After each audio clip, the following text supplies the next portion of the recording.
A lot of this isn't going to make sense to you, and I'm sorry about that. I'm just going to start at the beginning, with the house.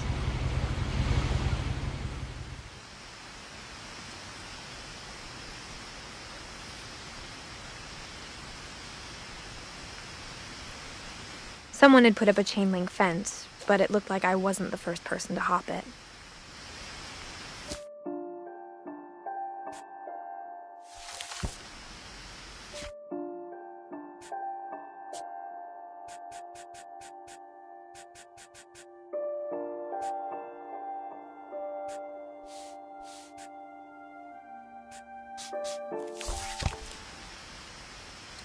My brother Milton disappeared when I was 4. It was like the house just swallowed him up.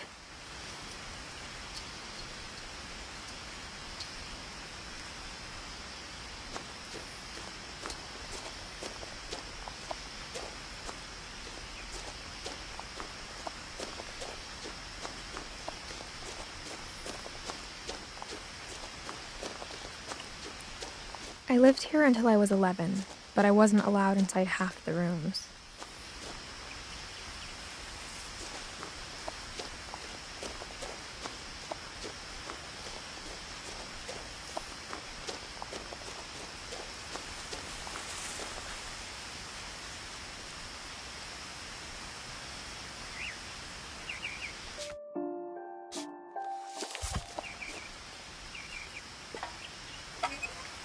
Inside the mailbox were bills from 7 years ago, marked urgent, open immediately.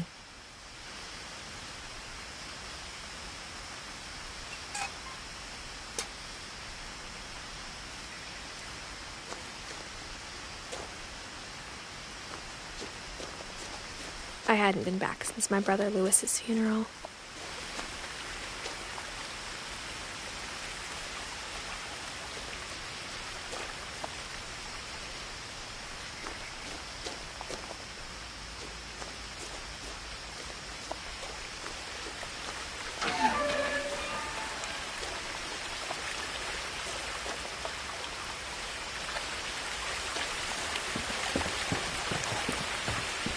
In her will, my mother left me a key, but didn't tell me what it unlocked.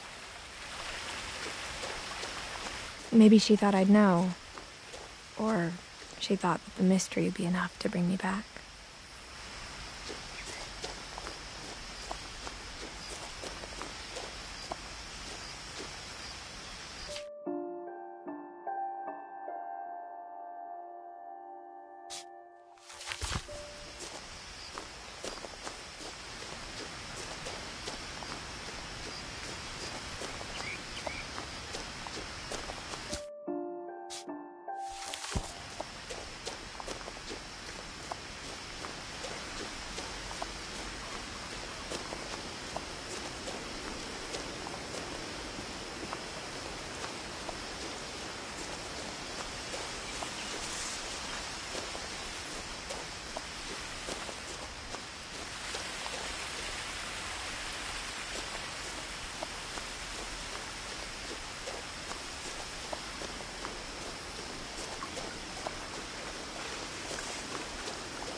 The truth is, even after I inherited the house, I never thought I'd come back to it. But now I had questions about my family that only the house knew the answers to.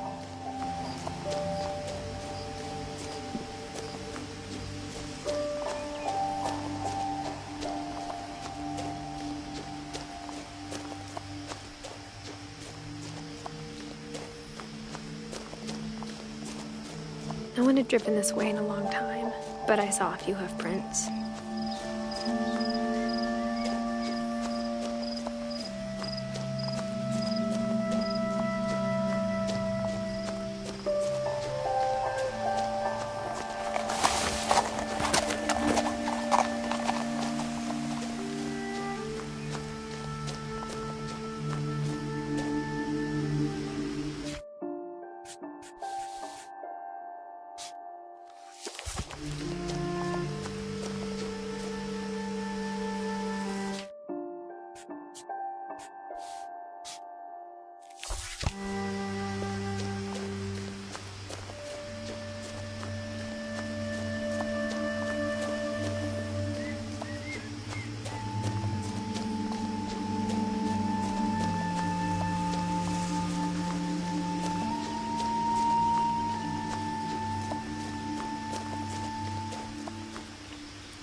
The house was exactly like I remembered it, the way I'd been dreaming about it.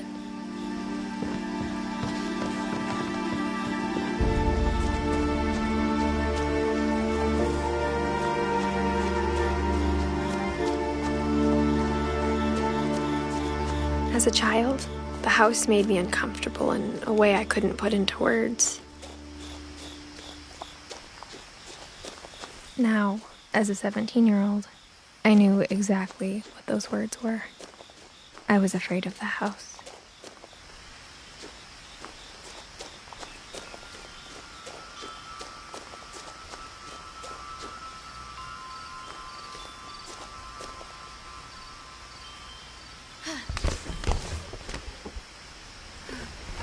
Crawling through the doggy door used to be a lot easier when I was 11.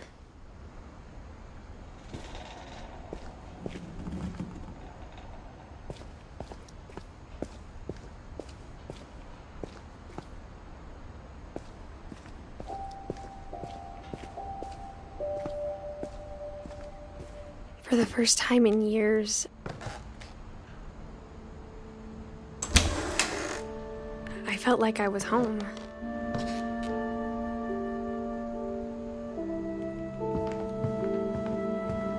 But instead of a family, there were just memories of one.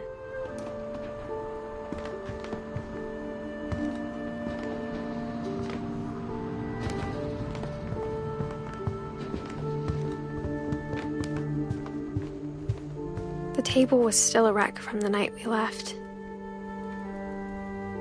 It was like a bomb had gone off, killing everyone but sparing the furniture.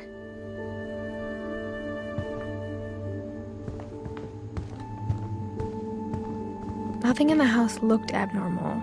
There was just too much of it, like a smile with too many teeth.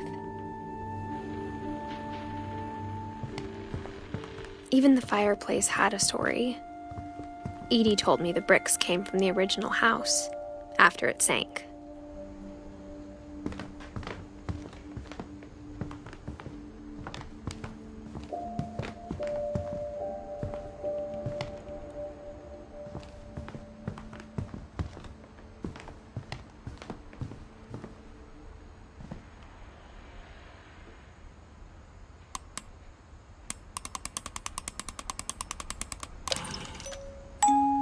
Great-Grandpa Sven built a music box for Barbara, along with the rest of the house.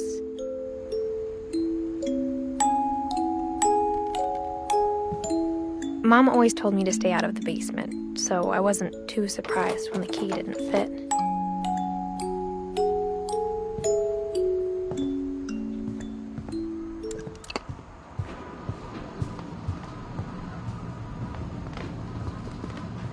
After Louis started working at the cannery, we all got pretty sick of salmon.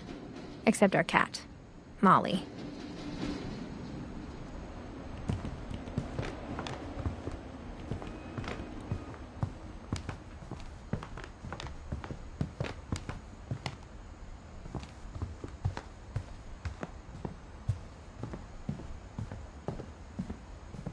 My mom wasn't much of an optimist, but she never stopped believing that my brother Milton was alive.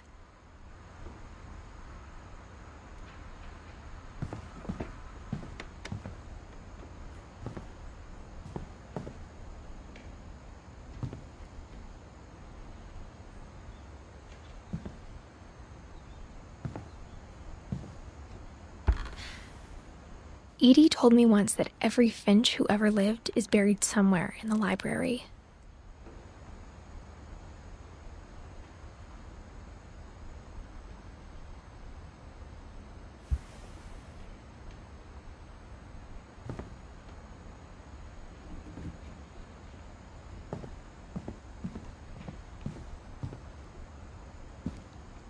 After Milton disappeared, Mom sealed up all the bedrooms.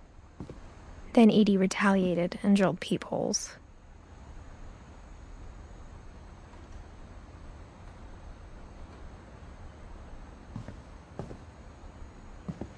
I spent a lot of time playing in Great Uncle Walter's room.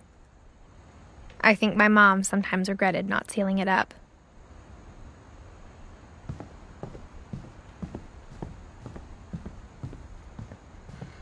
Lewis told me there were secret passages, but I never believed him.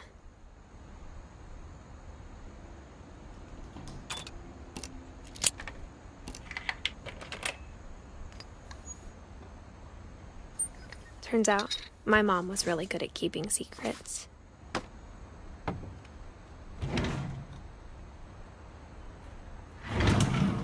Now it was time to find out what my mom had been afraid of.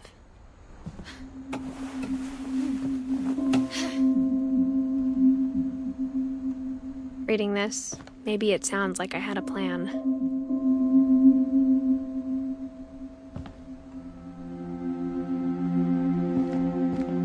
From the paintings on the wall, it was clear my brother Milton had been here before me.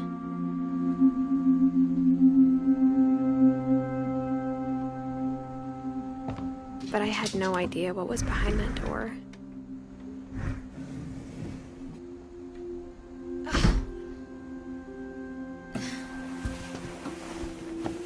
Just like I had no idea where all this was gonna lead.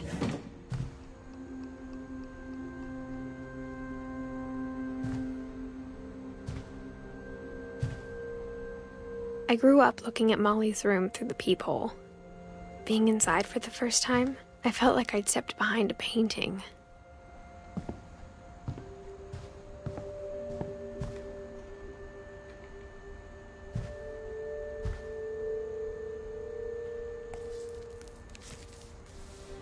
December 13th, 1947.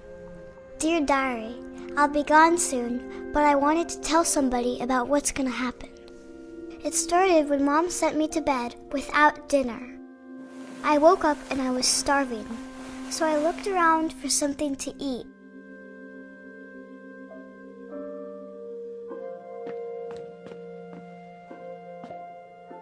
My Halloween candy was all gone.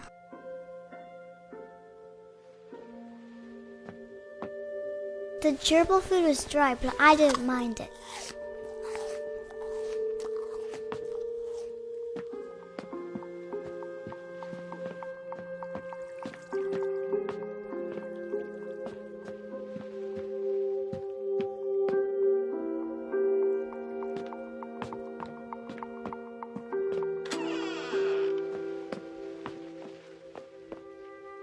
I ate a lot of things that night.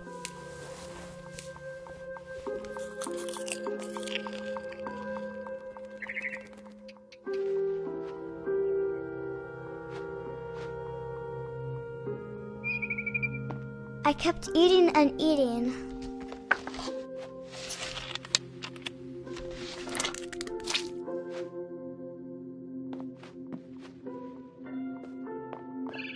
Then I heard chirping outside my window.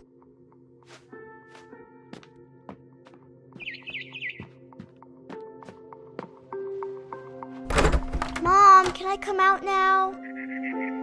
Sweetheart, it's late. Go to sleep.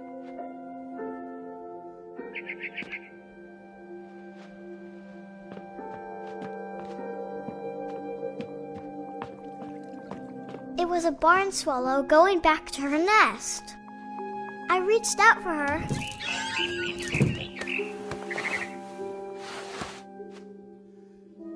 And suddenly, I was a cat.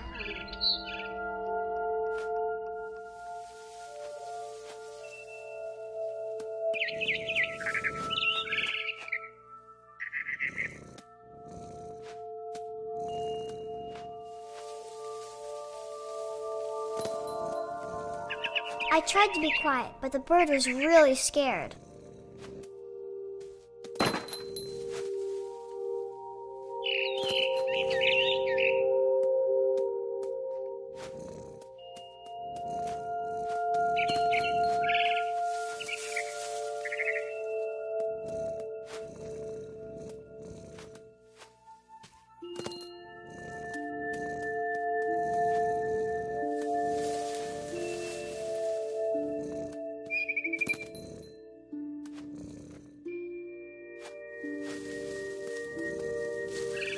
Mom and Dad didn't even look at me.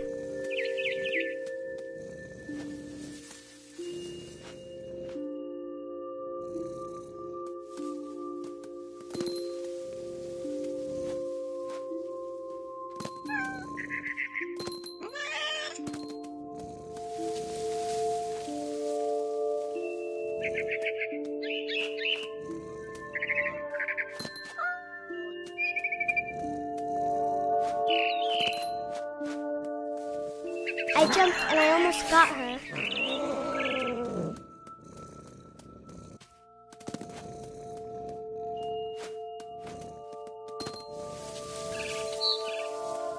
I could tell she was getting really tired.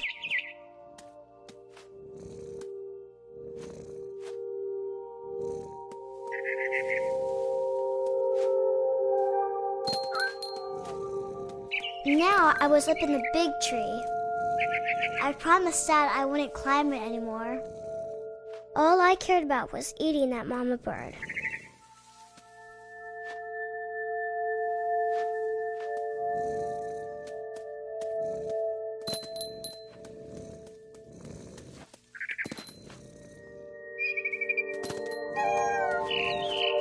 I gobbled her up. And suddenly, I was an owl. First, all I heard was the wind. Then I heard little teeth nibbling in the grass.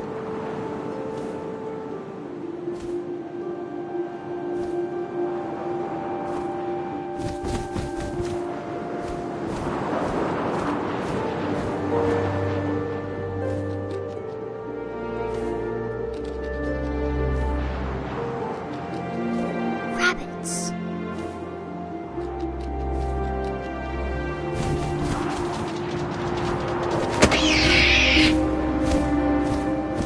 I imagined his face looking up and seeing mine through my talons. I swallowed him up, and I didn't chew one bit. Then I flew off to find something bigger.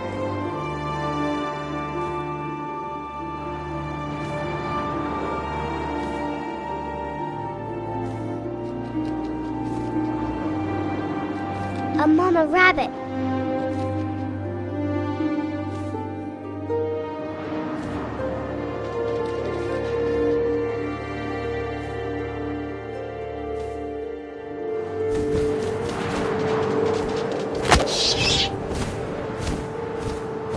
She was almost too big to carry. I started choking, but I couldn't stop eating. And suddenly, I was a shark.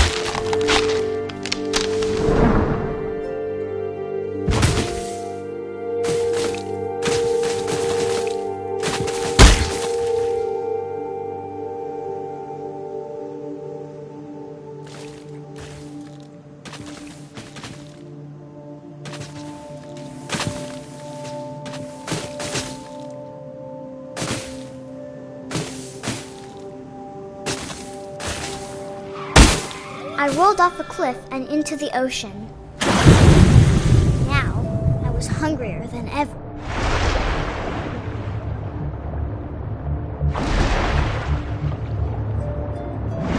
I wanted fat, juicy seeds.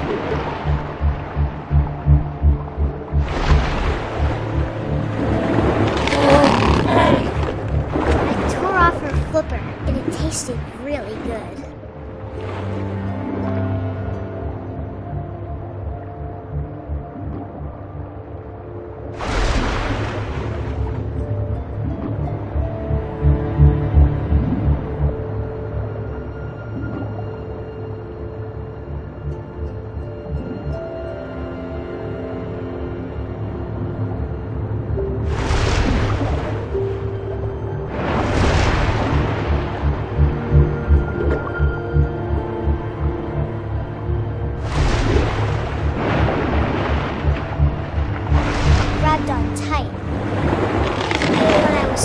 I jumped out of the water. When I opened my eyes, everything had changed.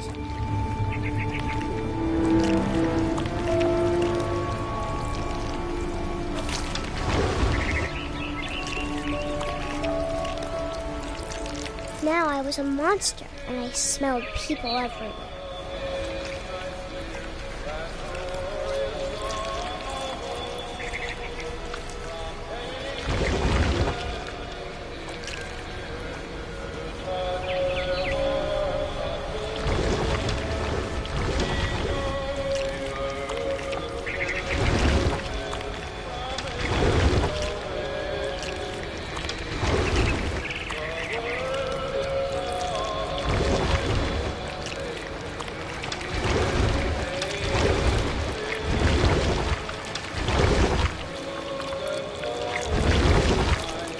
I was big, and I moved real quiet.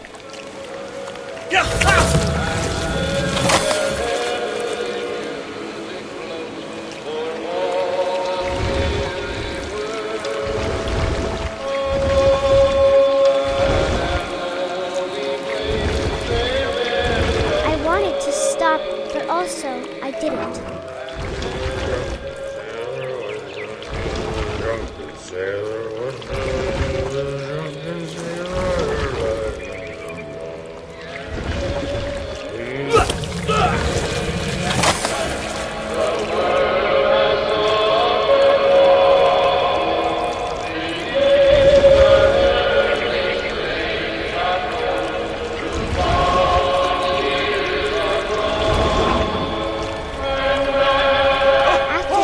Passenger, I was still hungry. And across the water, I smelled something new. Something I had to have, so I swam towards it.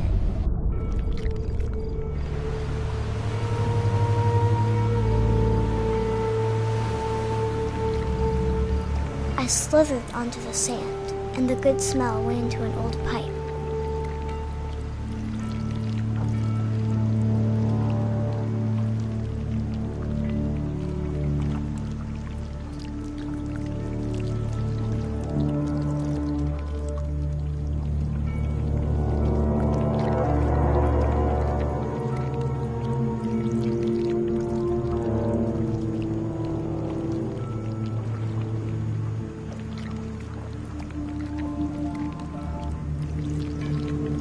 I got closer and closer.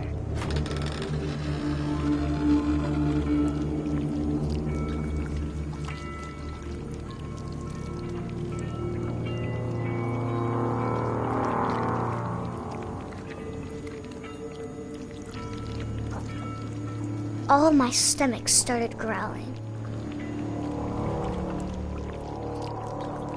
And suddenly, I was me again. I held my breath for a long time, but I couldn't hear anything. I think it's waiting for me to fall asleep. But it's not going to wait much longer. It needs to feed, and we both know I will be delicious.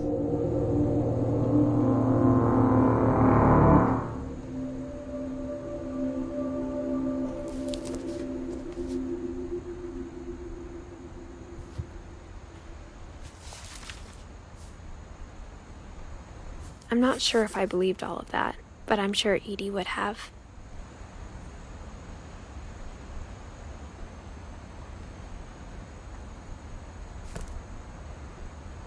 I got the sense Edie had spent a lot of time here, before my mom sealed the doors.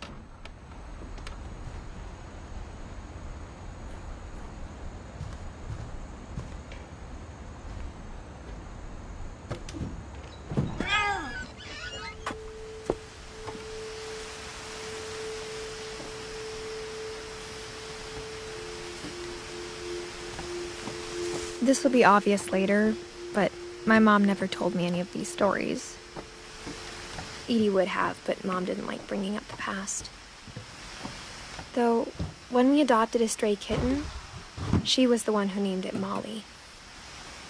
I spent a lot of time in Great-Grandma Edie's room.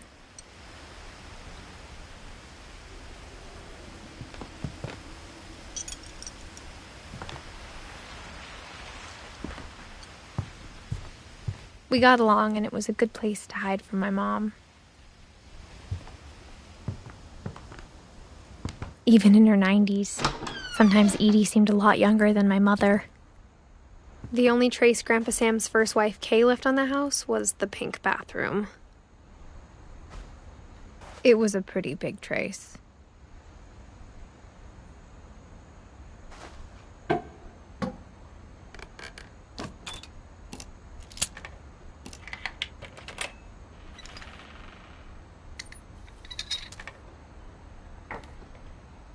There's a secret in this bathroom. It's in the last place you would look. It isn't in the cupboard. It's hidden in this book.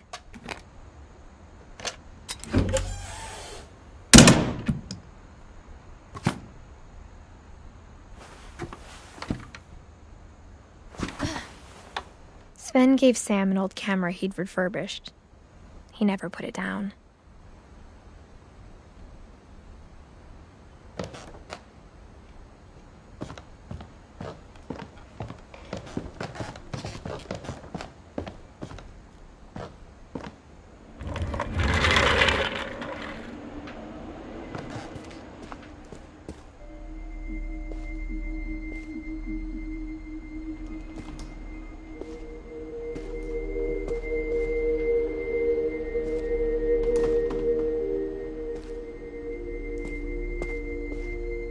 I knew Grandpa Sam had a twin, and that he never talked about him.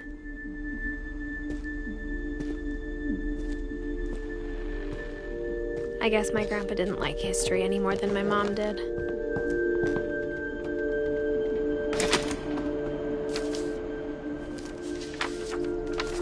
How I Want to Remember My Brother by Sam Finch. The thing I remember is that when he made up his mind, that was it.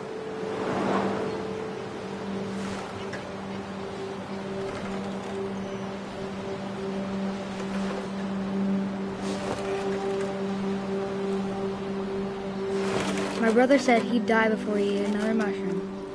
And he did. At Barbara's funeral, we swore we'd never be afraid again. And he wasn't. I think Calvin always wanted to fly. Sam! Calvin! Dinner's ready! Coming! But that day, he finally made up his mind to do it. I told him going around was impossible. Maybe if I hadn't said that.